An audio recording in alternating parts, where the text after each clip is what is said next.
یہ جو جملہ آپ سامعین و ناظرین کے گوش گزار کرنا چاہتا ہوں، امام نے دعا کی، چھٹے امام نے، اللہ آپ کے کلام کو نفع بخش بنائے اور آپ کو اس پہ ثابت قدم رکھے۔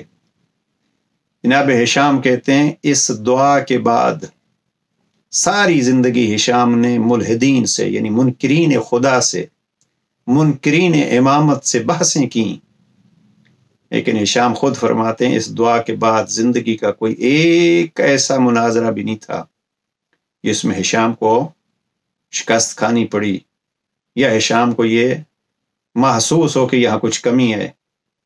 نہیں، اللہ سبحانہ و تعالیٰ نے امام کی دعا کے صدقے میں یہ توفیق دی۔ ہشام کون ہے؟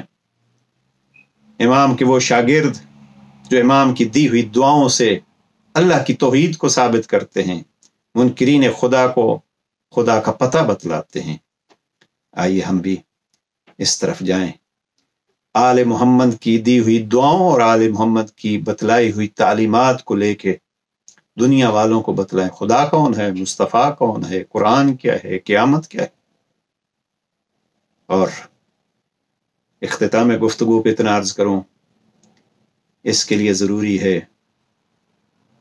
جیسے علی ابن یقطین اور ابراہیم جمال کا میں نے واقعہ نقل کیا ہے، اپنے ارد گرد والوں کا بھی خیال کیا کیجئے۔ میں نے بعض اوقات یہ دیکھا ہے، خود عزاداری کے نام پہ میں بڑا عزادار، میں بڑا خطیب، میں بڑا ماتمی، میرا بڑا تعزیہ، میری بڑی امام بارگاہ، میرا بڑا مدرسہ، میرا بڑا نام اس پروردگار کا ہے، اور وہ اگر دینا چاہے تو زندان کی تاریکیوں میں بھی یہ بتلاتا ہے۔ شہید مطہری کے یہ الفاظ ہیں، شیر ہوتا ہے خواہ وہ زندان میں ہو۔ لہذا ان چیزوں کو میں بڑا نہیں، آخری فرمان ہشام ہی کو مخاطب ہو کے جناب امام ہفتم فرماتے ہیں، ہشام، مومن کی نشانیوں میں سے ایک نشانی یہ ہے کہ اپنی زیادہ اچھائیوں کو کم سمجھتے، ترتیب حدیث جو ہے وہ اس کے مطابق ترجمہ کر دوں، مومن کی نشانی یہ ہے کہ دوسروں کی چھوٹی اچھائیوں کو بڑا سمجھتا ہے، اور خود اگر بڑے اچھے کام کرتا ہے تو ان کو چھوٹا سمجھتا ہے، باقی ساری چیزیں چھوڑتے ہیں۔ یہی فرمان ذہن میں رکھیے، کیا میں دوسروں کے چھوٹے سے کام کو چھوٹا سمجھتا ہوں اور اپنے بڑے کام کو بڑا سمجھتا ہوں؟ تو یہ تو پھر تعلیمات امام کے خلاف ہوا۔ دوسروں کے چھوٹے سے کام کو بڑا سمجھیں گے تو آپ اس کو بڑی عزت دیں گے، اپنے بڑے کام کو بھی چھوٹا سمجھیں گے تو تکبر سے اور بڑھائی سے بچ جائیں گے۔ نہ معلوم خدا کس کا قبول کر لے، نہ معلوم بشر حافی کی طرح کس کی تقدیر کس وقت بدل جائے، نظر امام، کلام امام کا اثر ہو جائے۔ لہذا آئیے اس گھرانے کی تعلیمات کو اپنی زندگی میں اپنائیے اور دوسروں تک پہنچائیے۔ اصول کافی میرے ہاتھ میں،